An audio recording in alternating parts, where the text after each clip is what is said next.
দর্শক বন্ধুরা, এই মুহূর্তে আমি আছি ঢাকা শ্যামবাজারে। দর্শক, আজকের বাজারে কেমন চলছে দেশি পেঁয়াজের দাম, রসুনের দাম, এগুলো আজকে আমরা জানিয়ে দেব পুরো ভিডিওতে। তো যে যেখান থেকে আজকে আমাদের ভিডিওটি দর্শক বন্ধুরা দেখতেছেন, সকলে ভিডিওটি না টেনে পুরোপুরি দেখতে থাকুন। দর্শক, এই মুহূর্তে আমি আছি মেসার্স আলী ট্রেডার্স ঢাকা শ্যামবাজারে। তো যে যেখান থেকে আজকে আমাদের ভিডিওটি দেখতেছেন, সকলে ভিডিওটি না টেনে পুরোপুরি দেখতে থাকুন। আজকের বাজার দর কেমন আছে বিস্তারিত আমরা জানবো পুরো ভিডিওতে। আসসালামু আলাইকুম আঙ্কেল। ওয়ালাইকুম আসসালাম ওয়া রাহমাতুল্লাহ। কেমন আছেন আঙ্কেল? আলহামদুলিল্লাহ ভালো আছি, তুমি কেমন আছো? জি আলহামদুলিল্লাহ আঙ্কেল, ভালো আছি। তো আজকের কি অবস্থা বাজারের? পেঁয়াজের বাজার নিম্নমুখী। কমছে দাম? গত 3 দিন ধরে কোনো বেচা কেনা নাই, বেচা কেনা খুবই খারাপ। আর বেচা কেনা না থাকলে তো বাজার পড়ে যাবে, এটাই স্বাভাবিক। দেখা যাচ্ছে যে পেঁয়াজ 100, 102, 3 টাকা ছিল, সেই পেঁয়াজ এখন বর্তমানে সর্বোচ্চ 96, নিচে 90 টাকা পেঁয়াজ বিক্রি হচ্ছে। তারপরেও কাস্টমার নাই। হাটের বাজারে আঙ্কেল আমদানি কি কৃষকরা বা রাখি ব্যবসায়ীরা করতেছে? আমদানি মোটামুটি ভালো, প্রচুর আমদানি আছে। আর মুড়ি কাটা পেঁয়াজ আসার আগে পেঁয়াজ বিক্রি করে শেষ করতে পারবে না। ওই যে বারবার বলছিলাম না, যারা লোভী ব্যক্তি এরা লোভের সাজা পাবে। কারণ একটা সুখবর দিই, আজকেই মুড়ি কাটা পেঁয়াজ আমার ঘরে আগামীকাল সকালে আপনি দেখতে পারবেন। 10 থেকে 12 বস্তা পেঁয়াজ আজকে রাত্রি আসবে, কাল সকালে বিক্রি করব। এবং আগামী সপ্তাহে দেখা যাচ্ছে যে গাড়ি লোড হবে, গাড়ি। তো দেখা যাচ্ছে যে গাড়ি যখন লোড হবে, তখন এই নতুন পেঁয়াজ চলবে, পুরান পেঁয়াজ চলতে চাবে না। তখন এই যে কৃষক যারা ধরে রাখছে পেঁয়াজ, এরা বিপদগ্রস্ত হবে। কারণ হচ্ছে তখন এই যে ঠান্ডা পড়লে গাছ বাড়া যাবে, আর গাছ বাড়া গেলে মানুষের চাহিদা কমে যাবে। তখন দেখা যাচ্ছে 90 টাকার পেঁয়াজ 40 টাকা 50 টাকা বিক্রি করা লাগবে। আঙ্কেল, এবছর কিন্তু কৃষকরা বা মানে রাখি ব্যবসায়ীরা অনেক সুযোগ পেয়েছে বিক্রি করার জন্য। প্রায় 100 টাকার উপরে ছিল, 80 টাকা ছিল। ওই সময় মানে কিন্তু ওই রকমের বিক্রি করে নাই। একটা সময় ছিল আপনাদের ঘরে পেঁয়াজ ছিলই না, আমদানি কম ছিল। দীর্ঘদিন যাবত তোমার মাধ্যমে বা অন্যান্য মিডিয়ার মাধ্যমে দেশবাসী, সারা কৃষক এবং যারা রাখি পার্টি আছে সবাইকে সতর্কতার সাথে চলার জন্য অনুরোধ করছি এবং বলছি যে আপনারা পেঁয়াজ ধারাবাহিকভাবে বিক্রি করতে থাকেন। যদি বিক্রি না করেন, এতদিনের মধ্যে মুড়ি কাটা আসবে, ঠান্ডা পড়ে গেলে গাছ বাড়াবে। এই সতর্কতার কথাগুলো বারবার বলে আসছে, তারপরেও তারা কর্ণপাত করেন নাই। কর্ণপাত না করানোর কারণে তারা ক্ষতিগ্রস্ত হবে। আর পেঁয়াজ দেখা যাচ্ছে যে সামনের সপ্তাহ থেকে পেঁয়াজের বাজার আরো কমে আসবে। যারা বেশি নাই, হয়তো 90-95 টাকা বেচবে না, সামনের সপ্তাহে হয়তো 80-85 টাকায় নেমে আসার সম্ভাবনা আছে। কারণ মুড়ি কাটা যদি অ্যাভেলেবল আসে, তাহলে বাজার আরো কমে আসবে।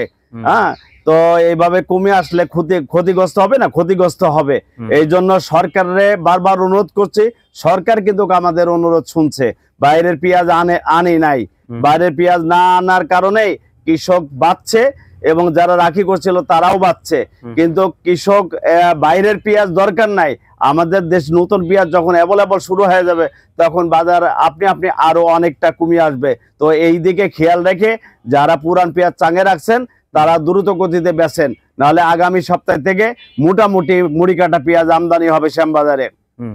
আঙ্কেল, আরো 20 থেকে 25 দিন পরে একদম অ্যাভেলেবেল আসবে, বা 1 মাস পরেই ধরি আমরা। 1 মাস ধরার দরকার নাই, আজ থেকে আল্লাহর রহমতে শুরু হবে এবং ধারাবাহিকভাবে দিন যাবে বেশি হবে, দিন যাবে বেশি হবে। হ্যাঁ, এই পেঁয়াজের বাজার যখন বেশি হবে, তখন কৃষক ওই পাকলো কি কাঁচা আছে এইটা দেখবে না, এইটা লাভের আশায় তারা টাইনি তুলে আনবে। তো দেখা যাচ্ছে স্বাভাবিক পর্যায়ে আমার কাছে সকাল পর্যন্ত পরে 20 জন রিং দিয়েছে, কবে উঠাবো, কবে থেকে উঠাবো। তা আমি বলছি আজ 2-1 দিনের মধ্যে না উঠা, সামনের সপ্তাহ থেকে তুলেন। কিন্তু সামনের যেটা বুঝতে পারি, তাদের কথা এবং ভাব বুঝতে পারি যে আগামী সপ্তাহ থেকে পেঁয়াজ অ্যাভেলেবল তোলা শুরু করে দিবে। আঙ্কেল, এই শ্যামবাজারের ভিতরে আপনার কাছে কি সর্বপ্রথম আসে? এইটার কারণ হচ্ছে আমার বাড়ি ওই এলাকা, আমার সাথে সবার একটা সুসম্পর্ক আছে। আর এই সুসম্পর্ক থাকার কারণে হয়তো আমাকে পছন্দ করে, আমার করে আগে আসে। হ্যাঁ, তো আগে আসে, এইটা বড় ক্রেডিট না। তো ওই অঞ্চলের পেঁয়াজ ম্যাক্সিমাম পেঁয়াজ আমি বিক্রি করি, এবং রাজশাহী বাগার পেঁয়াজ ম্যাক্সিমাম আমি বিক্রি করি। এইটা হচ্ছে কৃষক আস্থার জায়গা হচ্ছে আলী ট্রেডার্স। এখানে পেঁয়াজ বিক্রি করে তারা আস্থা পায়। টাকা পয়সা বেচা কিনা সততার সাথে তারা বুঝে পায়। এই কারণে তারা এখানে বেশি পছন্দ করে এবং বেশিরভাগ মানুষ আমার কাছে আসে। আঙ্কেল, যাদের কাছে জিজ্ঞেস করি যে মুড়ি কাটা কখন আসবে, প্রথম কোথায় আসবে, আপনার কথাই বলে এখানে আসবে না, এটা দীর্ঘদিন যাবত আমি প্রথম থেকে শুরু করি এবং আমি শেষ পর্যন্ত মুড়ি কাটা পেঁয়াজ বিক্রি করি। এই জন্য সবার মুখে মুখে একটাই কথা, আলী ট্রেডার্স আগে পাবে। এটা বাস্তব কথা, সবাই সত্য কথাটাই বলে যে আলী ট্রেডার্স হলে গিয়ে মুড়ি কাটার জন্য সর্বপ্রথম এবং সবচাইতে বেশি মুড়ি কাটা পেঁয়াজ আমি বিক্রি করি। এটা সবার মুখে মুখে জানা, পাইকার জানে, ব্যাপারী জানে এবং শ্যামবাজারের আড়তদাররাও জানে এবং যে এলাকা থেকে মুড়ি কাটা পেঁয়াজ আসে তারাও আমাকে ভালোবাসে বিদায় সবাই আমার কাছে আসে। না, আমাদের কৃষক এবং ব্যাপারীদের সাথেও কথা হয়, আপনার কথা বলে যে আপনার লেনদেন সবকিছুই ভালো আঙ্কেল। কারণ ওই যে তাদেরও তো আবার এখানে টাকা, মাল যখন পাঠায় টাকা আবার তাড়াতাড়ি দিয়ে দিলে তারা আবার মাল কিনতে পারে, তাই না আঙ্কেল? এইটা পেঁয়াজ বেচার সাথে সাথে আমরা 10টা মিনিট দেরি করি না। চাওয়া মাত্র ওই যে টাকা পরে লেখা আছে না, চাইবা মাত্র দিতে বাধ্য থাকিব। তো আমরা পেঁয়াজ বেচার সাথে সাথে টাকা দিতে বাধ্য থাকিব এবং কৃষকরা 1 ঘন্টার জন্য আমরা বলি না যে 1 ঘন্টা অপেক্ষা করেন, বেচার সাথে সাথে তাদেরকে সসম্মানে বিদায় করি।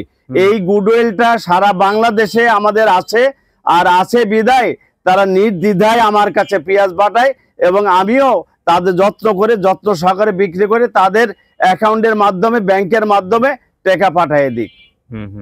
তো আঙ্কেল, এখন মুড়ি কাটার উৎপাদন এবছর কেমন হয়েছে? আল্লাহর রহমতে মুড়ি কাটার উৎপাদন এবং আবাদ অনেক বেশি, উৎপাদনও ভালো হয়েছে। কিছু কিছু ক্ষেতে মানে একটু রোগ বালাই ধরছে, পচন ধরছে, তো এইগুলা কৃষকরা বিষ প্রয়োগ করতেছে এবং বিষ প্রয়োগ করলে হয়তো রোগ বালাই চলে যাবে, পেঁয়াজের আবাদ ভালো হবে এবং আমাদের দেশের পেঁয়াজ দেশে স্বয়ংসম্পূর্ণ। কারণ আমাদের দেশে পেঁয়াজ ভোক্তাদের পূরণ করেও আমার মনে হয় সরকার বিদেশে রপ্তানি করতে পারবে, এত পেঁয়াজ আমদানি মানে উৎপাদন আছে এই বছরে। যেহেতু সারা বছরে বিদেশি পেঁয়াজ আসে নাই এবং সামনেও মনে হয় এখন তো আর দরকার নাই আঙ্কেল। এখন আমাদের দেশে কোনো বাইরের পেঁয়াজ তো দরকারই না, দিন যাবে পেঁয়াজের বাজার 2-4 টাকা করে কমবে, তো যেহেতু কমবে সেহেতু আর বাইরের পেঁয়াজের দরকার নাই। কারণ বাইরের পেঁয়াজ আসলে তো কৃষক একেবারে মরে যাবে, কারণ মরে গেলে দেখা যায় ওই যে গত বছরের মধ্যে 18-20 টাকা কেজি যদি পেঁয়াজ বিক্রি করা লাগে তাহলে কি কৃষক বাঁচবে না, আগামীতে পেঁয়াজের আবাদ হবে না। এইদিকে সরকারের সজাগ দৃষ্টি আছে বলে আমি বিশ্বাস করি।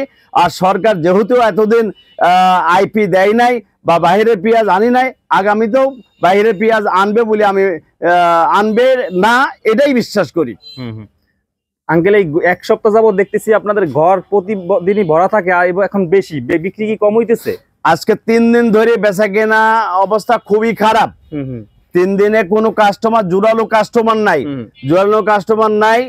সকাল থেকে মনে হয় 7খানেক বস্তা, আর এই যে এখন মনে হয় 200 বস্তা, 103 বস্তা পেঁয়াজ বিক্রি করছে। ডেলি 600-700 বস্তা পেঁয়াজ বিক্রি করি, তাও এই যে অর্ডারি টেলিফোনে মাধ্যমে আর কি 2 গাড়ি পেঁয়াজ বিক্রি করছি। তো দেখা যাচ্ছে যে লোকালি কাস্টমার যে মানে ব্যাপক তার নাই বললেই চলে। আজকে তা হয়েছে, 2-3 দিন আগে তো আরো কম হয়েছিল, আজকেও বেচা কিনা কম। ওই যে ভাগ্য করবে 2টা পার্টি পাইছে, 2 গাড়ি বিক্রি করছে। হ্যাঁ, দেখা যাচ্ছে যে এই 2টা পার্টি না পালে তো বিক্রি হইতো না। তো আজ 3 দিন ধরে বেচা কিনা খুবই খারাপ। হাটঘাটেও বাজার একটু ডাউন, আমদানিও বেশি। হ্যাঁ, আর জায়গায় জায়গায় দেখালি লোকাল মোকামে, যেমন ঝিটকা খবর পাইলাম আজ 2-3 দিন ধরে কিছুটা মুড়ি কাটা উঠা শুরু হয়েছে, লোকালি খাই যাচ্ছে। ঈশ্বরদীতেও লোকালি খাই যাচ্ছে, যেখানে যেটুকু উঠতেছে লোকালি খাই যাচ্ছে। তো দেখা যাচ্ছে সামনের সপ্তাহ থেকে মুড়ি কাটা পেঁয়াজ ভালোভাবে আমদানি হবে, ভালোভাবে আসবে আঙ্কেল। তো আঙ্কেল, যখন মুড়ি কাটা আসবে দেশি পেঁয়াজটাও কিছু সংখ্যক মানুষের লাগে, এরা কারা আসলে যাদের সারা বছর লাগে এই যে দেশি পেঁয়াজটা? না, সারা বছর লাগে বলতে ওই যে যারা বিরিয়ানি পাকায় না, হোটেল টোটেল গুলা বিরিয়ানি পাকায়, এইগুলা পুরান পেঁয়াজ দিয়ে বিরিয়ানি পাকায়, এটা সুবিধা হয় তাদের জন্য, ভাজতে সুবিধা হয় আর কি। তো পুরান পেঁয়াজ শেষ হয়ে গেলে তখন নতুন পেঁয়াজটিতেই বিরিয়ানি পাকাবে। কিন্তু এখন যতদিন পর্যন্ত পুরান পেঁয়াজ থাকবে বিরিয়ানি পাকাতে এইটা সুবিধা আর কি, এটা ভাজতে সুবিধা, মানে দেশিটা ভাজতে সুবিধা হয়। তো আঙ্কেল, এখন সর্বশেষ 30 সেকেন্ডে কি বলবেন? একদম শেষ কথা হচ্ছে যে নতুন পেঁয়াজের আগমন আজ রাত্রেই ঘটবে, অথবা সামনের সপ্তাহে ব্যাপকভাবে আমদানি হবে। তো পুরান পেঁয়াজ যারা রাখছেন তারা আর দেরি না করে তাড়াতাড়ি বিক্রি করতে থাকেন, না হলে আপনারা যদি আরো 1 মাস পরে বেচতে চান তাহলে আপনারা ব্যাপকভাবে ক্ষতিগ্রস্ত হবেন বলে আমি বিশ্বাস করি। তো আমরা আপনাদের শত্রু না, বন্ধু। আপনাদের সব সময় এই মানে আপনাদের মাধ্যমে পরামর্শ দিয়ে থাকি, সরকারকেও পরামর্শ দিই, কৃষকদের পরামর্শ দিই, ভোক্তা যারা তাদেরও পরামর্শ দিই। আমার শেষ কথা হচ্ছে যে আপনারা পেঁয়াজ বেচতে থাকেন, নাহলে আগামীতে আপনারা ক্ষতিগ্রস্ত হবেন। কারণ মুড়ি কাটা পেঁয়াজ যখন অ্যাভেলেবল হয়ে যাবে তখন পেঁয়াজের বাজার বেশ কিছুটা নেমে আসবে, নিচের দিকে যাবে। থ্যাংক ইউ আঙ্কেল, আসসালামু আলাইকুম। ওয়ালাইকুম আসসালাম।